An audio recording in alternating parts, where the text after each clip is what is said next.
Morning, everybody. Today I wanted to talk about authenticity, something that's very much overlooked nowadays, I would say. Um, and I guess I want to start off with what that actually means and why it's important. Um, for me, authenticity is when someone is their actually true self. That could mean obviously different things for different people, but in the end, it's really this expression that you shine outside into the world, of just who you actually are without trying to hide anything, basically. And the reason why that's important is because the energy that you really shine out is is relevant to who you are attracting in life, and that might be in business, that might be in friendships, that might be in relationships, or anything. Any sort of human that you meet that are attracted to you and vice versa is very much dependent on what kind of you portray outside, and who you are playing to be. And I think as long as you're playing a role that will be influenced by your environment, and I think that since many years we're all, to some degree at least, influenced already, if it's only social media or the news and all these other things. And I think there's just a lot happening, especially through the internet, where people just have this innate feeling that they're not good enough and that they have to play this kind of character, this role, and that they can't just be themselves because they would be seen as too weak. Or if you're like looking at Instagram models and all that stuff, they're not pretty enough. They have to kind of hide this and that and that. Especially people, I was in that trap for a while, that think that they have to kind of hide their quirky parts of their character. Like if you have a bit of a weird humor, if you're a bit loud, or if you're the opposite. Yeah, if you laugh in a certain way and whatever it is, if you like animes, if you like, things that are not part of the mainstream, to sum it up. I feel like if you're not authentic, if you're not your true self, you'll just try and hide those ones. You'll do that somewhere in your room by yourself. Maybe you'll have a couple friends that you will talk about animes or video games, whatever it is. But you wouldn't like outside in the world. You wouldn't like scream, "This is who I am. This is what I like doing. This is what I find funny. This is how I speak. This is how emotional I am or not, and whatever." You would really try and basically become this character that's like a blueprint of mainstream society. That's inauthenticity. And yeah, you can see this kind of everywhere. And I believe everyone falls into this trap to some degree. I definitely do. I still do. But it's really important to get over this because you can only attract certain people.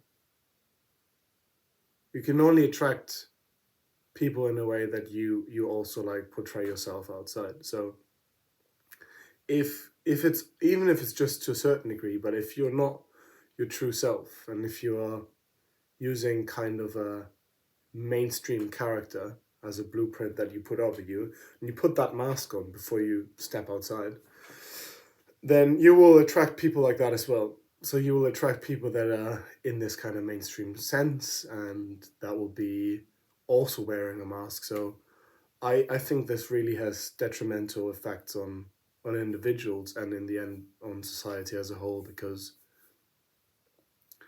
I think if you look at romantic relationships, for example, you would then just have people that kind of in their 20s or whatever find each other, that both think that they're not good enough, so they play a role, a mainstream role, and then later on in life where hopefully you are more and more open with that partner just because you spend so much time with each other. You kind of come to that conclusion that you're totally different people. And I believe the sole reason for that is that when those hypothetical people would have met in their 20s, they were not themselves. They were trying to play a role. So you're literally fooling yourself and you're fooling other people. But if you do simply let your true self shine through every step of the way, wherever you are, what happens? Well, number one, you will have probably a lot of people that will think that you are X, Y, and Z. You might be weird to them, you might be unattractive to them, you might be weak to them, or you might be the opposite, you might be overconfident to them, you might be all these different things. It could be a numerous amounts of things, really. But on the flip side, you will then attract actually the right people that you actually need and want in your life. So let's just say you're a very quirky character and you're into, I don't know, you're into cosplay stuff, and maybe you're very emotional and all these sorts of things. And especially if you're a man in today's climate, like you might, if you believe in many mainstream things, you might really not want to show any weakness or any emotions, crying in front of a woman, all these sorts of things.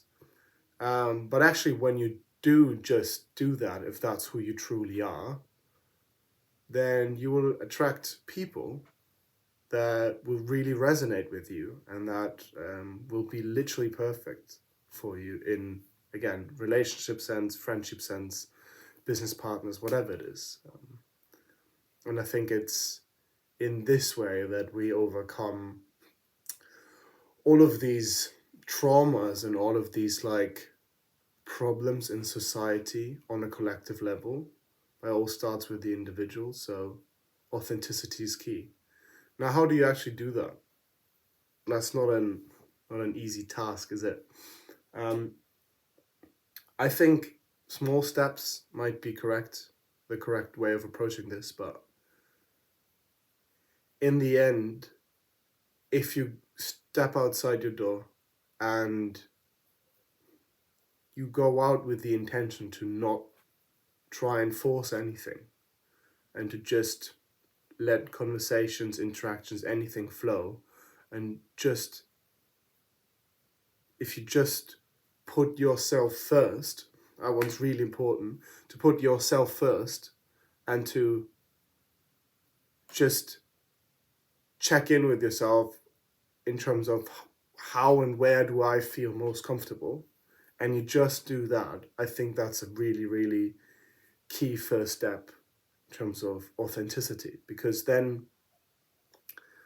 it always sounds like it's a bad thing to think about yourself first, but I used to think that, but that opinion has changed over the last years, because actually when you put yourself first, you value yourself, right? You tell yourself I am good enough, and then you also put yourself in situations where you feel comfortable.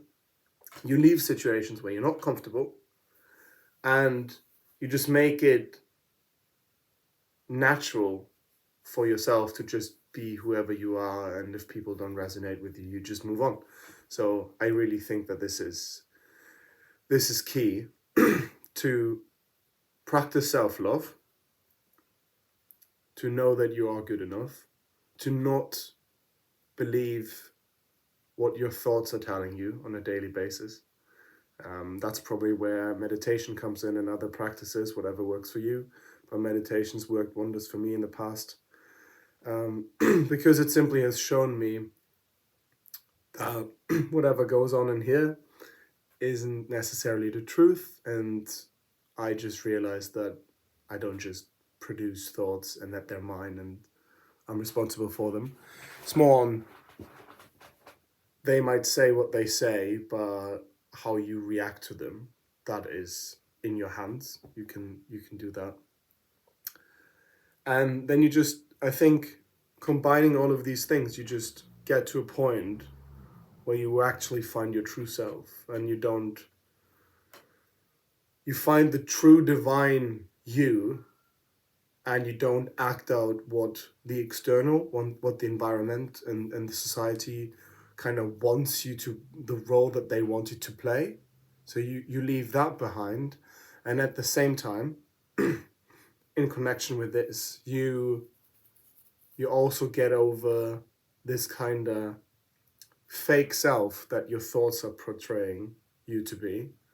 So you don't do what society wants you to be, and you don't do what your thoughts want you to be. You're just your actual, true, authentic self. Um, yeah, that's my little rant on this one. Hope it helps. Let me know in the comments below, and yeah, best of luck.